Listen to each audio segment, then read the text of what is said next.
Hello, everyone, and welcome to another edition of the SimNFL show. Real talk about fake sports. I am your host and commissioner. You can call me Pierce. We are back from our real-life holiday break, which means we have a full slate of new games to discuss. Week 7 of the 2026 season of the Pro Football Sim over at SimSN. If you're unfamiliar, come check us out on the website and on Discord. We would love to have you. So as always, we'll be doing stats and summaries for all of the Week 7 games, culminating in my choices for the players of the week. We'll do a quick injury update and look at the NFL standings. And then our feature today, we're calling Where Are They Now? We're going to look at some of the big trades from the offseason, look at how those players are performing on their new teams and how those new teams are doing overall. And then we will finish, of course, with a preview for the upcoming Week 8 games. So without further ado, let's jump into our game summaries with a little graphical update courtesy of my associate producer, Sarge. So on Thursday night, we had a great game between the Saints and the Giants, with the Saints ultimately coming out ahead. It was the Giants who actually scored first, taking advantage of a Landrum interception by linebacker J.J. Murray. That led to a Rudy Stokes touchdown pass to Paul Canna from 14 yards out to start the scoring for the Giants. But the defenses really took over from there, and it was not until the second half that the Saints got on the board, but they really put together a solid third quarter. On their first possession, Landrum finally put it all together. He went 5 of 6 for 44 yards, including a touchdown pass to Daniel Castro from 3 yards out to tie the game at 7. On the Saints' next drive, they went 68 yards in 9 plays. That ended with a Jalen Johnson 15-yard touchdown run to give the Saints their first lead. And on their very next drive, Johnson broke away again, this time for a 42-yard touchdown run. That made it 21-7 at that point, and the Saints defense carried them from there enough to win the game on Thursday night. McQuarrie Landrum, 23 of 31, 188 yards, touchdown and a pick for him. And then Jalen Johnson, 104 yards on just 12 carries, including those 2 big touchdowns. Rudy Stokes had 107 passing yards and 42 rushing yards for the Giants. But it was the Saints who pulled away with the victory in this one. In an NFC East contest, the Cowboys actually got the better of the Commanders by a final score of 26-22. This one started when Washington had a punt blocked early in the first quarter, though Dallas, their play on 3rd and goal got stuffed at the 1-yard line, and they had to settle for a field goal. And then Randy Espino returned the ensuing kickoff 94 yards for a touchdown. So despite the blocked punt, special teams coming up big for the Commanders and giving them the early lead. In the second quarter, Vladimir Dawson broke off a 25-yard run to get the Cowboys into the red zone, but again they had to settle for a short field goal, making it 7-6. But they were back at it later in the second quarter. Cecilio Fuentes hit Arellano for a 25-yard gain, and Edwin Shabala at your boy for 10 yards, before ultimately hitting Vladimir Dawson for a 4-yard touchdown pass. And the Cowboys took a 13-10 lead into halftime. In the third quarter, Habala actually fumbled after a reception, leading to a Washington field goal to tie the game at 13. Washington would add another field goal later in the quarter. And then a Morrison interception by Amara Rodriguez led to another short Dallas field goal. So lots of big plays to put the offense into scoring position, but defense is holding, keeping the offenses out of the end zone. 16 all at that point. Later in the third, another big special teams play, Dallas returning a punt to midfield. Fuentes hit Arellano for 22, and that led to a Chris Brooks 4-yard touchdown run. In the fourth play, Washington put together a 15-play drive, driving all the way down to the Dallas 3-yard line, but they were stopped there, had to settle for a field goal, 23-19 at that point. Washington got a defensive stop, but on the next drive, Morrison threw his second pick of the day, this one to Rodriguez again. Yet again, though, the defense stepped up, forced a field goal. Then Morrison on his next drive, completions of 16 yards to Covarrubias and 21 yards to JaVale Nee. That set up a 4th and 5, ultimately, where they got stopped on the Dallas 31, and they elected to kick a field goal with 2.5 minutes to go, cutting the lead from 7-4. Dallas, on their first play of their final drive, Fuentes hit Christopher Lee for a 24-yard gain, but after that it was 3 plays and a punt, giving Washington one final chance. Morrison had completions of 14, 13, and 16 on that final drive, but they ran out of time at the Dallas 30-yard line. So the comeback fell just short, and the Cowboys escaped, giving the Commanders a rare second loss here in the regular season. Cecilio Fuentes, 27 of 40, 289 yards, touchdown and a pick. Vladimir Dawson, 124 all-purpose yards and a touchdown for him, and 2 interceptions for Amar Rodriguez. Randy Espino, yet another special teams touchdown for him, but 2 big interceptions for Jerome Morrison, and the Commanders fall to the Cowboys 26-22. The Bears pulled off an upset victory over the Philadelphia Eagles by a score of 23-17. Gerald Lewis started things off strong with a 34-yard pass to Malero on the very first play of the game. That would lead to a TD pass to Jackson Freitas from 3 yards out. The Eagles would get aggressive on their first drive. They went for a long 4th down from their own 49-yard line, failed to get it. That set up Chicago with good field possession, and they converted that into a field goal for an early 10-point lead. Later, after an Eagles field goal, Chicago went 75 yards on a 14-play drive, converted 4 third downs on that drive, including a 24-yard touchdown pass to Malero on a 3rd and 10. Later in the second quarter, the Eagles would come back with a big special teams play. Leonard Vaughn, 63-yard punt return touchdown. They would miss the extra point, so that would cut the Bears' lead to 17-9 at that point. Chicago got the ball, ran 8 straight running plays that would get them all the way down to the Philly 33-yard line, but time expired in the half before they could kick the field goal, so no points on that one. Then in the third quarter, a long run from Stanley Segovia, 44 yards down the outside, led to another short field goal, making the lead 20-10 at that point. Another strong drive in the fourth quarter with Gerald Lewis running the ball for 16, again for 16, and then another run for 12. That led to a short field goal, giving them a 23-9 lead with about 6.5 minutes left to go in the game. After a trade of punts, Aaron Poole found Rashawn Alsadek for an 18-yard gain, and then he threw a screen that Alsadek took 46 yards to the house. 2-point conversion made it 23-17 at that point. And then a wild sequence after the kickoff. Chicago got the ball, trying to run out the clock. Segovia broke off a 32-yard run, but hit by Christian Pilardi and fumbled the ball, recovered by Leonard Vaughn. So it looked like the Eagles would get a chance for a miracle finish after all. They had the ball at their own 43-yard line after the long run. 2 incompletions, and then Poole hit a 20-yarder to Silva. Another incompletion, 18-yard gain to Matthew Lee. That got them down to the Chicago 19-yard line, but that was it, and time expired after that pass to Lee. And so the Eagles' comeback attempt, miracle finish, finished just 19 yards short. Aaron Poole, 163 passing yards and 25 rushing yards. Leonard Vaughn with that huge fumble recovery and that big punt return touchdown. But it was Gerald Lewis who carried his team to victory with 148 passing yards and 2 touchdowns and 95 yards on the ground. Stanley Segovia adding 107 yards on 12 carries as well. The Chiefs came back from an 18-point deficit to defeat the upset-minded Cardinals 27-21.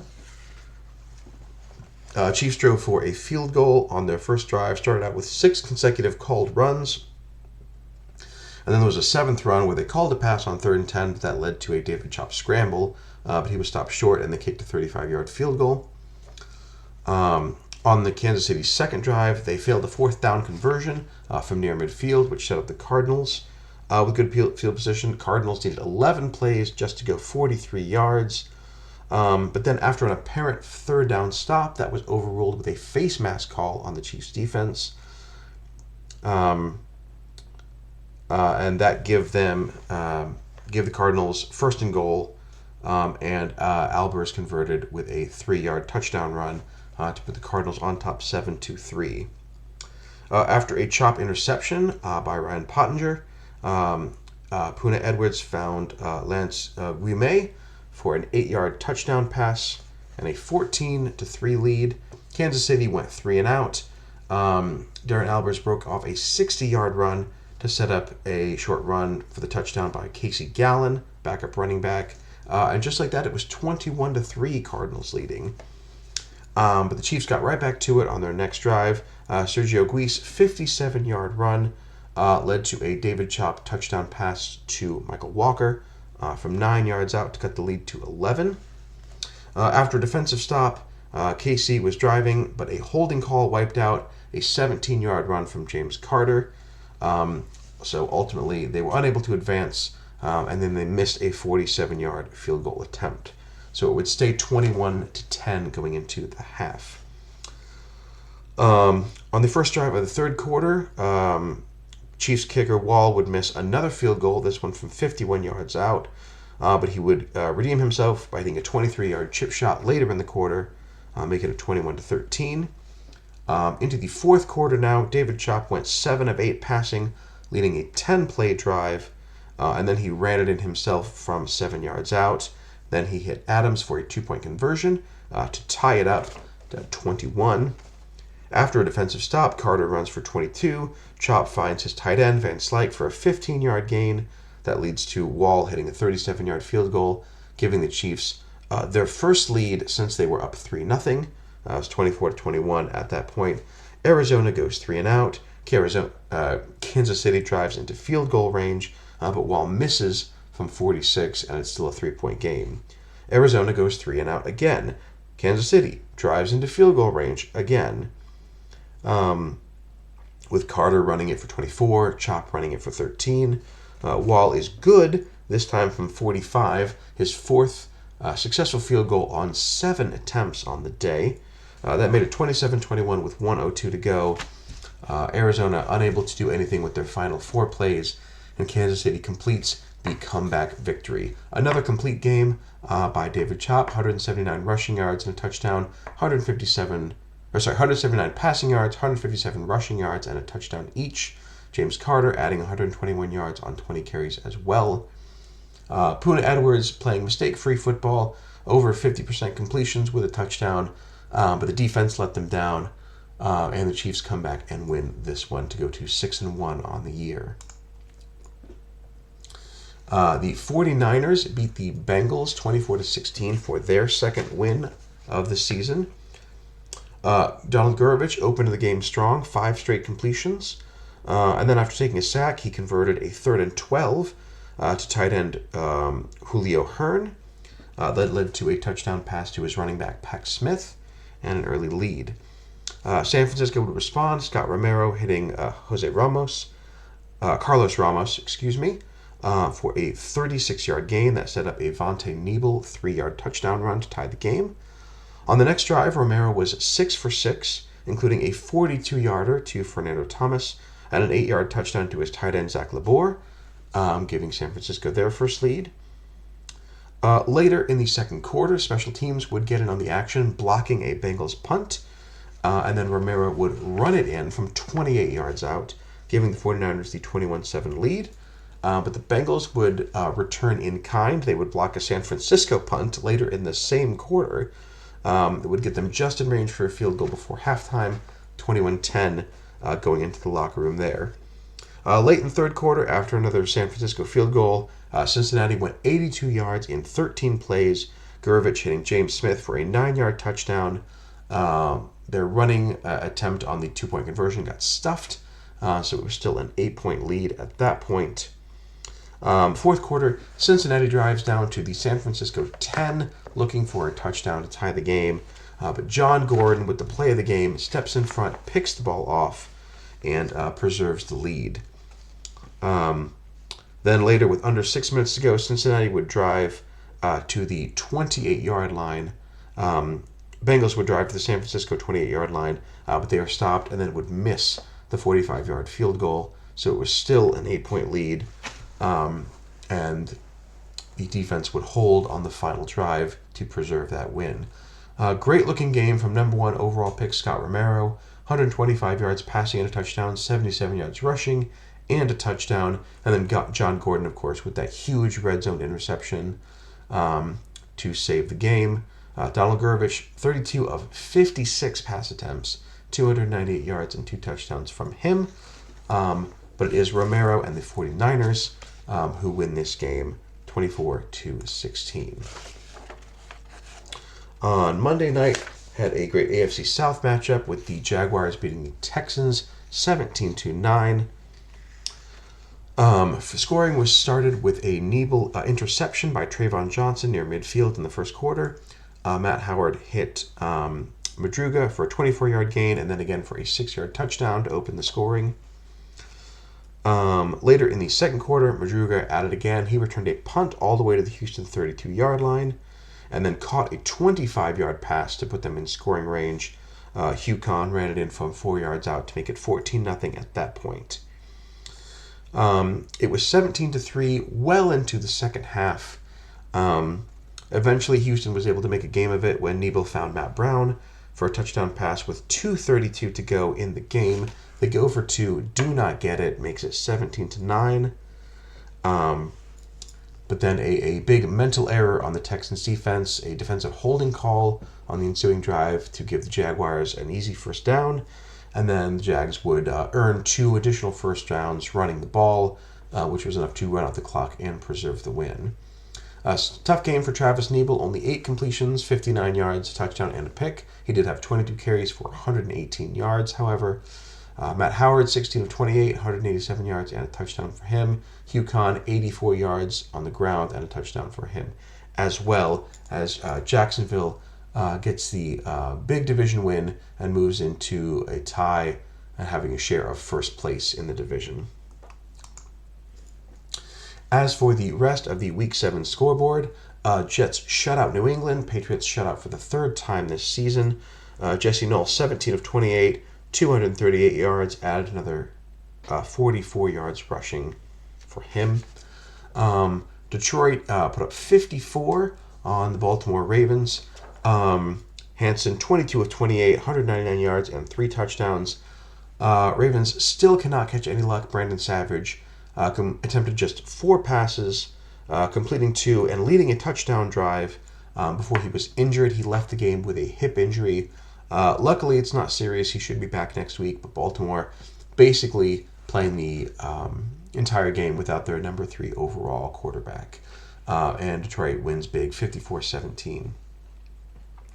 Green Bay shut out Atlanta 48-0. Carl Frost, 20 carries, 196 yards, and a pair of touchdowns for him. Joseph Avila, 32 completions for 384 yards and a couple touchdowns as the Rams win over Tampa Bay, 34-12. Denver beat the Titans 38-12. Thomas Gezik, 3 rushing touchdowns on just 10 attempts as the Denver rushing machine continues to run efficiently.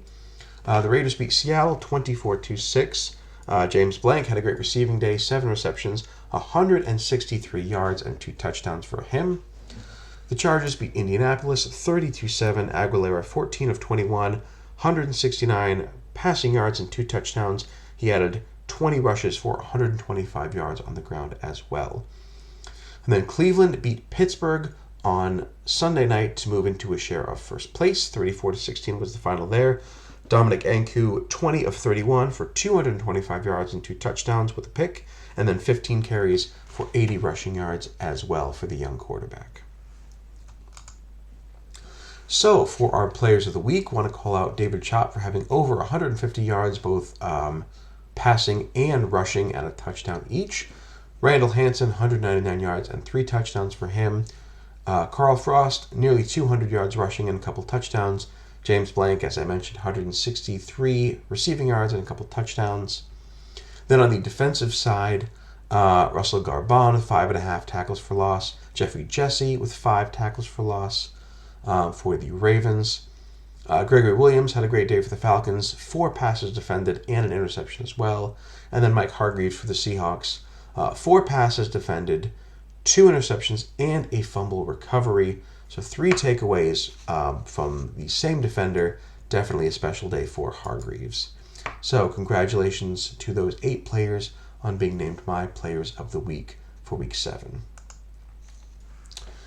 So as far as an injury update, the big name here is Nariander Beckman of the Steelers, who with an ankle fracture will miss most of the rest of this year.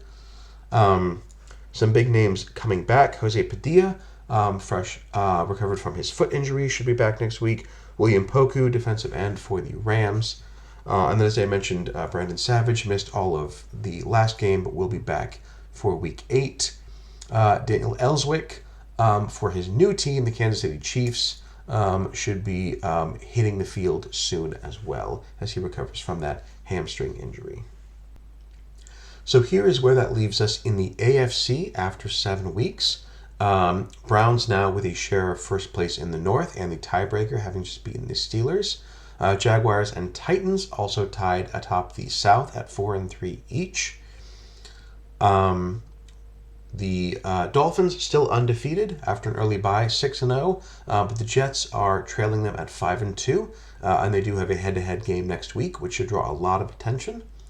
And then similarly in the West, the Broncos undefeated at 6-0, but the Chiefs at 6-1, very, very close, and the Raiders and Chargers both above 500 as well. So a very, very tough division in the AFC West, a lot of playoff potential there. Currently, it would just be the Broncos and Chiefs, but Raiders and Chargers very much in the mix, along with the Steelers and Titans, all those teams at 4-3, jockeying for position.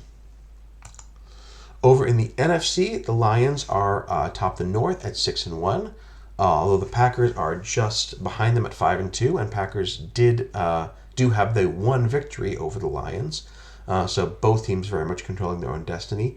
The Vikings at 3-3, also in the conversation as well. After every other 500 team in the NFC played and lost this week, the Vikings had a bye. Panthers already with a 3-game lead in the South over the Falcons, Saints, and Buccaneers with 2 wins apiece. The Cowboys are now in first place in the East. It's been a long time since anyone but the Commanders was in first place in the regular season. The Cowboys with that head-to-head victory, giving the Commanders their second division loss. The Cowboys currently own the tiebreaker. Commanders still, of course, strong at 5-2. Don't leave out the Eagles and Giants either. And then in the West, Rams with a solid lead, enjoying their early bye, 5-1, ahead of the Cardinals and Seahawks.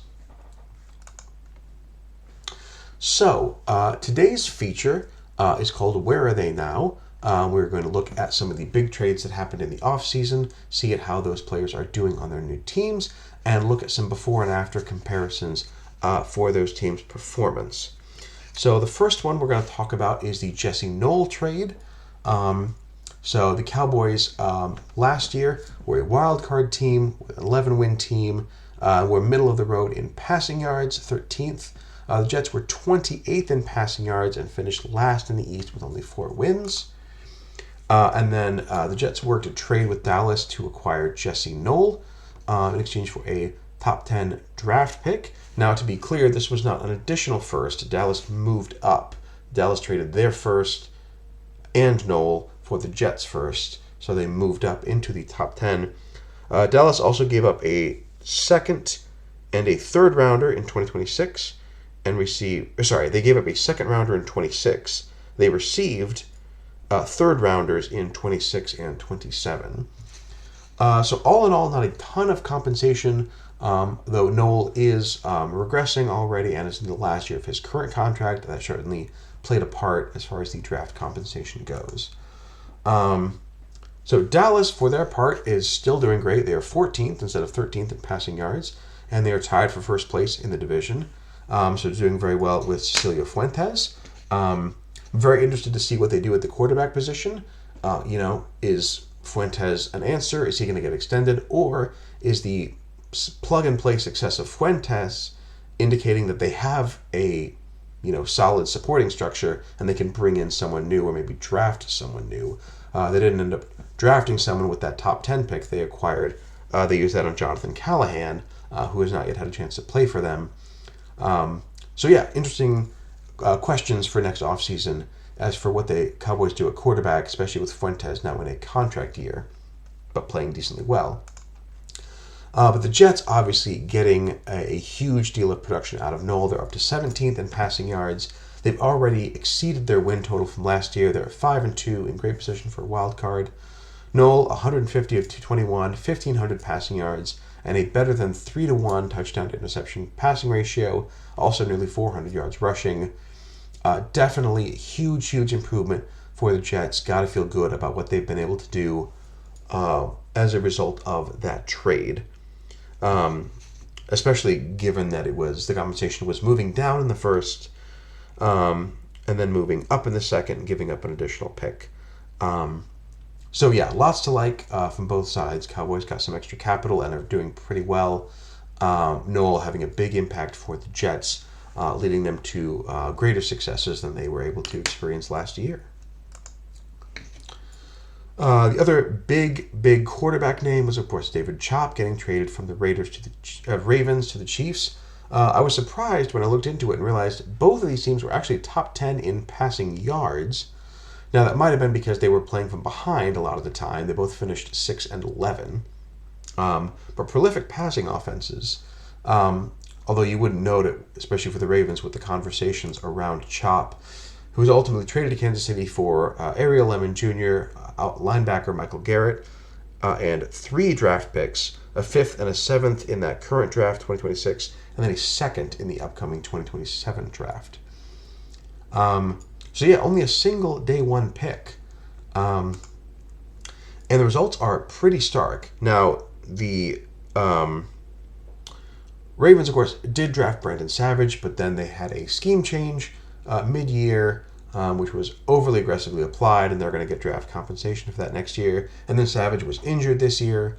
So there's a bit of an asterisk when we talk about them being 31st in passing yards.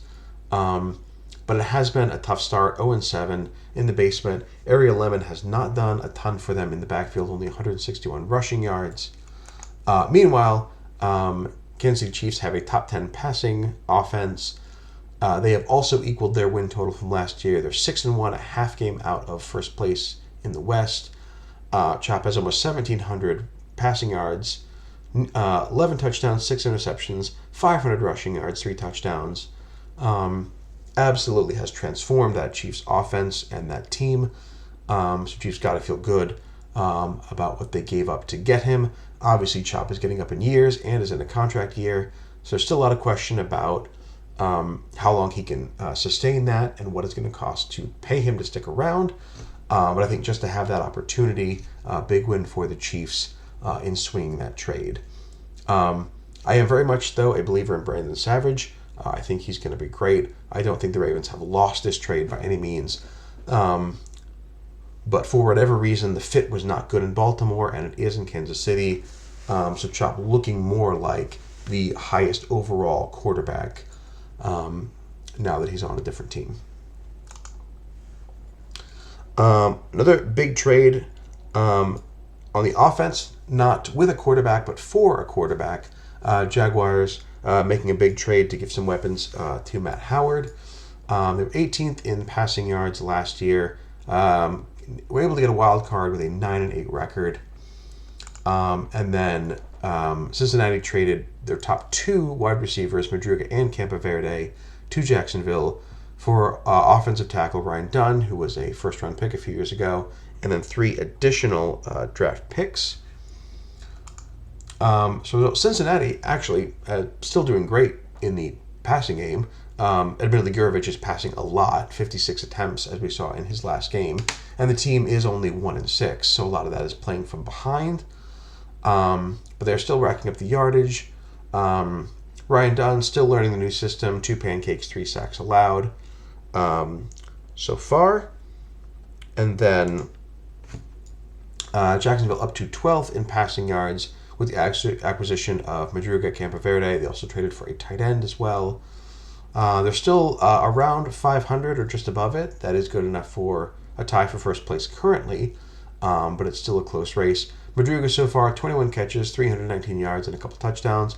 Campaverde, very similar, 23, 258, and 3 touchdowns for him. So this one, I think, still yet to play out, especially as you look at what the Bengals can do with those draft picks. So not a slam dunk for either side by any means, but the Jaguars definitely having a livelier offensive production this year, with Howard having some more weapons around him. Bengals very much in a rebuilding mode, getting some additional picks. They got a lot of draft picks coming up in 2027. Interested to see what they do with all of those. And then as far as the defensive trade, the Titans and the Dolphins swapped defensive tackles. Titans getting younger and adding draft picks. Dolphins adding Jose Sola for more immediate impact as they make a championship push. Both teams very good against the run last year, but the difference was in record. Titans made a wild card at 9-8. Dolphins were 16-1, number one seed in the conference. And then they grabbed Jose Sola, did Miami from Tennessee for Robinson Terrell, who's a 67 overall, 24-year-old tackle, and then a couple of draft picks, a third in the most recent draft, and then a sixth next year. As for the results, both teams have actually gone down in terms of their ability to defend against the run, which is a bit surprising. But they're very much equal to each other at the very least.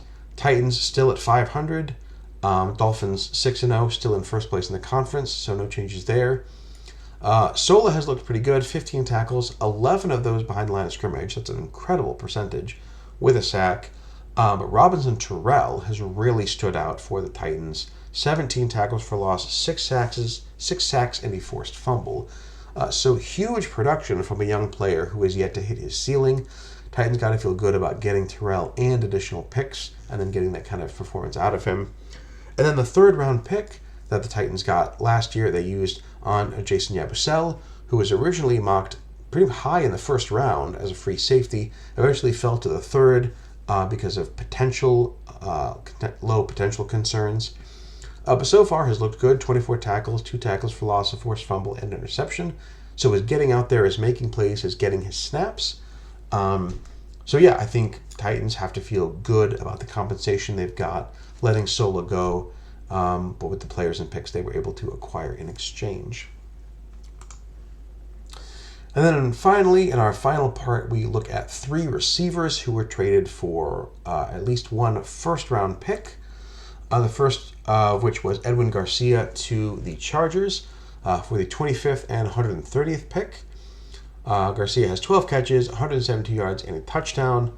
Baltimore would ultimately use that 25th overall pick and package it to Minnesota as part of the Brandon Savage trade. So Baltimore already had 11. Then they took that and 25 and a second and third and a second next year. Traded all of that to number 3 overall for the ability to draft Brandon Savage. So jury very much still out on this. Aguilera still learning to work with Garcia. Ravens just getting Brandon Savage, trying to get him healthy and in the right scheme so they can finally see what they have in him. More to come on that. The Chargers weren't done. They also sent 24 and a trio of second-round picks to Chicago for Richard McGuire. He has 23 catches for 314 yards and 3 touchdowns for them. A little bit better there. Chicago got Jose Malero, who we saw just had a good game in their upset over the Eagles. And then there were a fair amount of trades that happened with some of those lower second-round picks. But for 24 overall, that ended up being wide receiver Willie Parms, who is still just starting his career with Chicago. But on paper, great acquisition, great choice for the first round. So Chicago moving quickly to replace McGuire, at least long term. And then the 63rd pick became quarterback AJ Kalu, who, again, is getting his snaps, 6 tackles and a forced fumble for him. So, yeah, I like to see those young draft picks getting on the field and making some plays for their new teams. Jury's still very much out on this one as well, especially with all that draft compensation. But the Chargers were able to do it mostly in the 26th draft. So they just have that single second-round pick, which they will be handing over next year. And then the biggest trade in terms of compensation, George Lovejoy being traded from the Browns to the Panthers for a couple of firsts, and then a 2028 second and wide receiver John Bensman. Lovejoy has had a great season so far, For Carolina, all three of their top receivers having great statistical seasons. Lovejoy, 44 catches, 541 yards, and 4 touchdowns, on pace for a career year. Benjamin, not quite the same, 8 catches, 117 yards for the Browns. But they were able to use the first of those first-round picks on Blake LaFell, one of the highest overall draft picks in 2026. He's got a bit of a learning curve, only a single pancake and 3 sacks allowed. But with, super high strength and good blocking score, got to figure a hopefully long and successful career for him ahead of him. He's also got that secondary position as a center already, so can play any place on the interior for them. And then the Browns get a first-round pick next year and a second-round pick in 2028. So that trade tree is still very healthy and growing, and will for the foreseeable future. So, with all that said, here are the upcoming games for Week 8. We have now a couple of different lines. We have the scouting tool, and then we have SSEC from Ezico to compare and contrast. We start things off Thursday night with Denver going to Indianapolis to play the 1-6 Colts. Colts still without Ellswick. He's been injured for quite a bit and now being traded away. So Lions really like Denver in this one. No surprise there. Moving into Sunday, we have the Jets going to Miami. A huge game for the AFC East, first of 2 matchups between these division rivals. Scouting Tool actually likes the Jets in this one as a road favorite. SSEC much more comfortably on the side of Miami at home, 12.5-point favorite there. Tennessee and Jacksonville are playing for first place in the AFC South, also in that morning slot. Both models seem to like Jacksonville by about a touchdown in this one at home. In the afternoon, the Rams play host to the visiting Cleveland Browns. Lines like the Rams. Scouting Tool says 4.5. SSEC says 11. So pick your favorite there. Rams definitely a favorite in that one at home. Detroit also a home favorite as they host the Seattle Seahawks in the afternoon. About a 2-touchdown favorite according to both machines there. On Sunday night, we have Washington going to Green Bay to play the Packers. A tough matchup for Washington coming off of that division loss. Could be facing down consecutive losses in the regular season for the first time ever. Green Bay will have to earn it even at home. Both machines like Green Bay as slight favorites in that one. And then on Monday night, Carolina going to Dallas to play the Cowboys. A great matchup of 2 strong NFC teams. Again, both models preferring Dallas as the home team, but 3.5 to 4 points. So you got to figure a home field advantage doing most of the lifting on those lines. That is everything I have for this edition of the SimNFL show. Thank you so much for stopping by and listening. And as I say to all users in all of our sims, good luck and have fun.